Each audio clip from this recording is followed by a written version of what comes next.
Finally, today we take a look at some of the live music events in the region with Rogue Sounds. Here's Jeffrey Riley and Josh Gross. Josh Gross, always good to have you on the exchange, and happy February to you. Happy February to you as well, Jeffrey. It is the month of love. It is indeed. We are working up to Valentine's Day. In fact, one of the people you have on the list here is going to be performing on Valentine's Day, but you can't talk about love without talking about Large, and that's a Storm Large. Oh, Storm Large. I love Storm Large. This is, fun fact, my mom's favorite singer. So. Really? I'm not surprised. She's a lot of people's favorite singer, and I've seen her a couple of times and interviewed her a couple of times, and so I should have figured when I saw that the cut you wanted us to play was "I've Got You Under My Skin" that this was not going to be Frank Sinatra or Frankie Valli's version of "I've Got You Under My Skin." No. She describes this as the version you'd hear at a lounge at the end of the apocalypse. It's she if you've never experienced Storm Large, it's something else. I always say she has a voice that could blow down the walls of Jericho.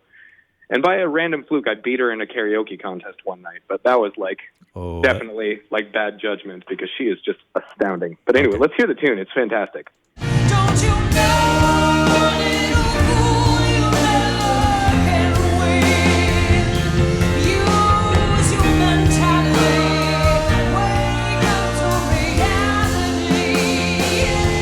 But each time I do, it's just the thought of you makes me stop. Before I begin, and I got you under my skin. And I got to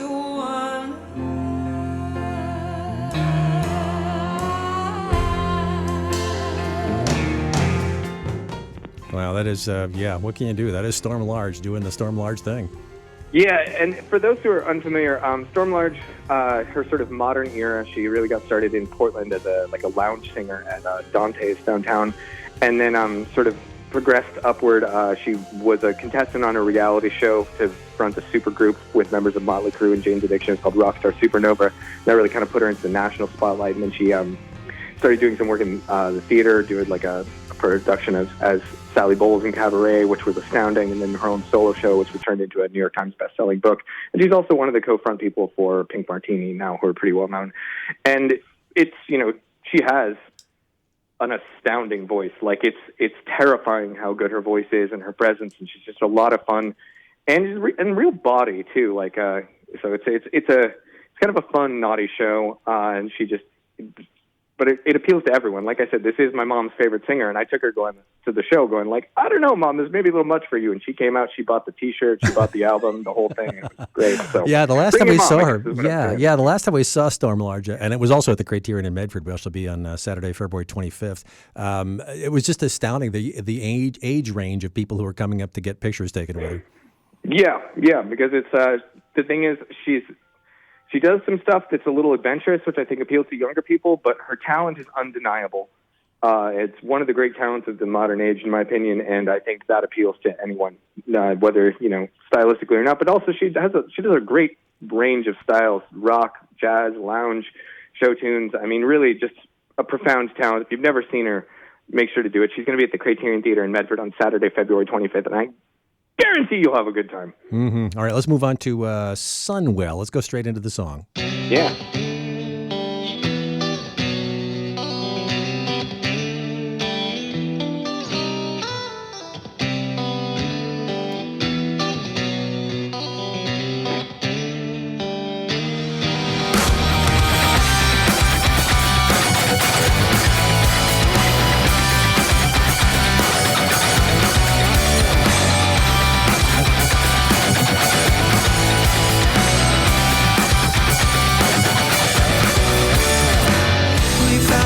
so silently, asleep, I still notice the rift between us. A little friction was enough to cause a spark. We both know it. Nothing good lasts forever. Well, that was a song that a couple times I didn't know where it was going to go. Yeah, that's what I like about these guys. I believe they're out of Salem or somewhere in the Willamette Valley area. And their stuff is just remarkably sophisticated, especially when the rhythms are very, very tight.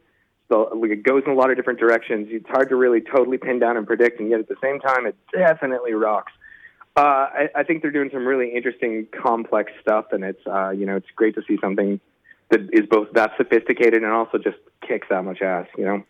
And that's Sunwell at the Sunnyside Theater in Roseburg on Friday, February 4th, rather. That's it's quite a bill. I looked it up. Tarantula Trust Fund and Thunder Chud and Nothing Ever Happens on the same bill.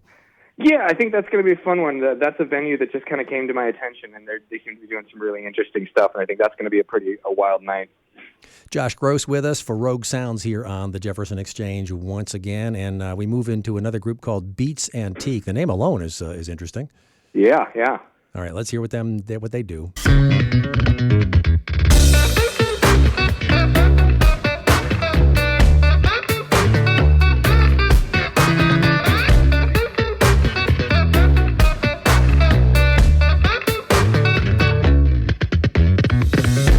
I live a life of leisure.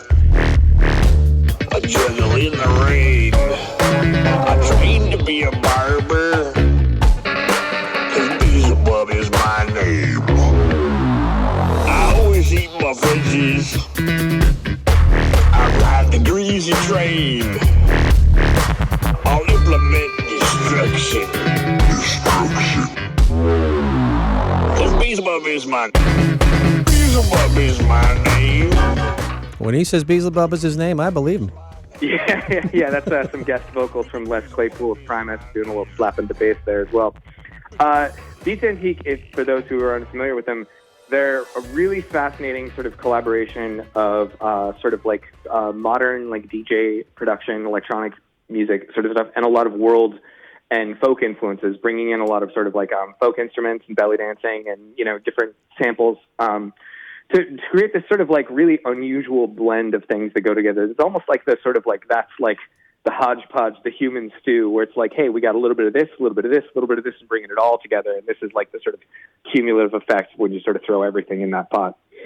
And it's quite a bit of instrumentation. It's a very full sound. And not only that, since I see these in waveforms first, I'm aware of how full the sound is graphically.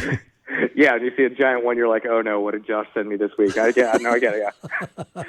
Yeah, but these guys are fun though, and I think it's going to be a really good like dance party, but like not like a kind of douchey like Night at the Roxbury kind of dance party. It's going to just have like go some places and have a lot of really interesting world influences. And they're going to be at the old Ashland Armory in Ashland on Wednesday, February 8th. I suspect Les Claypool will not be in attendance to guest that one, but I just loved that track, and I thought it was a really cool example of what they do. That's Claypool of the Claypool Lennon Delirium?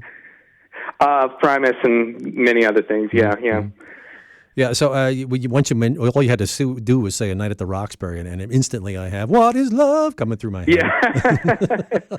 Yeah, and you can be sure that when Hadaway comes to town, we will be talking about them on the air. All right. Is Hadaway coming to town? Do you know this? Or is this no. Okay. But I'm going to start an email campaign. We're going to write in campaign, get Hadaway back on the road. But until then, you got Beats Antique. I just want to see what the TikTok run-up would be like for that. Oh, man, that could be really fun. I think it'd be a lot of chiropractic advice over that song with piano. Well, yeah. Sideways. Yeah, especially at my age. I got to be careful doing that kind of thing. Yeah. Yeah. Okay, so up next is Black Joe Lewis. You want to give any kind of... Well, I'll tell you what. Let's just play the song, and then people can make their own judgments.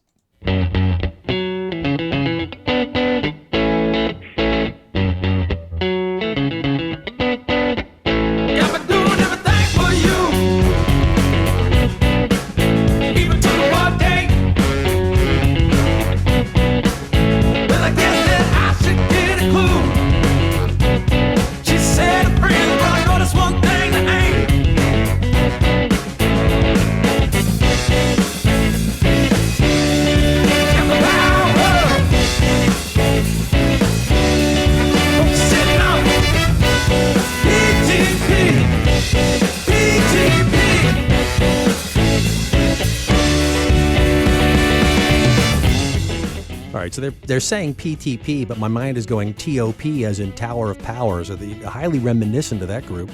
Yeah, I could definitely hear that.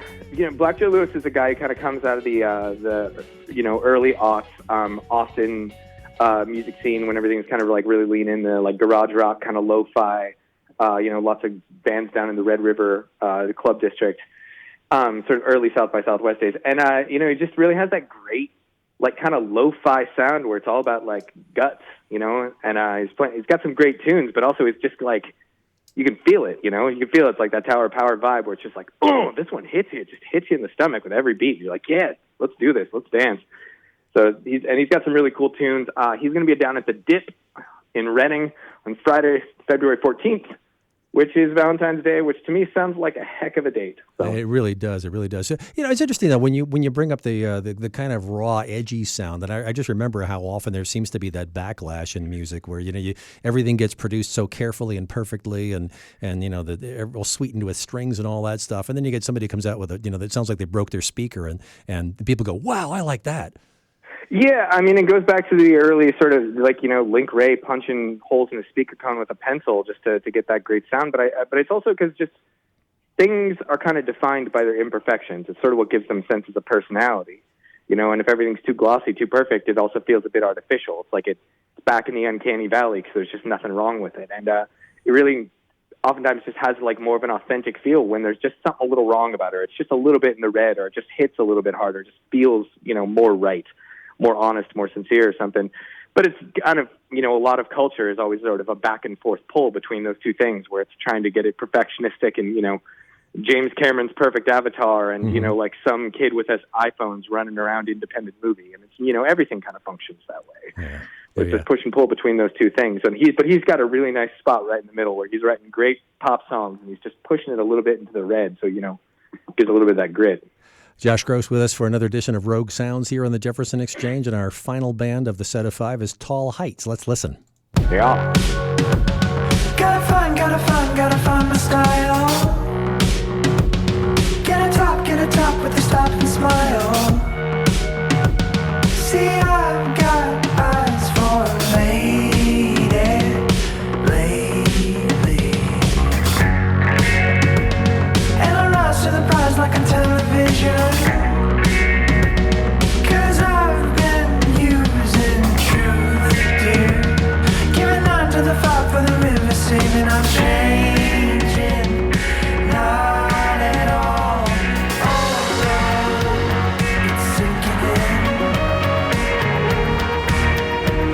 I'm a man with a plan when it comes to this, so oh no, I'm sinking in the deep end.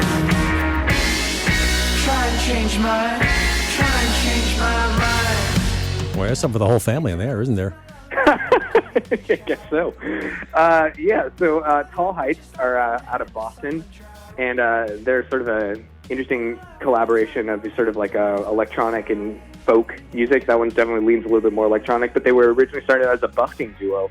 So they tried to make all of their stuff something really simple that they could, take and play out on the street. And then as they sort of matriculated up into the club scene, started introducing a lot more electronic elements. But they still sort of go back and forth. But, the thing about folk music is it's like really hard to make it work if you don't have great songs anchoring it. And when you just start adding the electronic production, what it does is take those great songs and it just makes them slap. So, and I think you can hear that a lot in that last tune. Yeah, and a couple of the songs in here actually that I've noticed that they sound like they have some folk influences in there, but they certainly layered some stuff on top of them and made them into something wholly new and a whole lot of fun.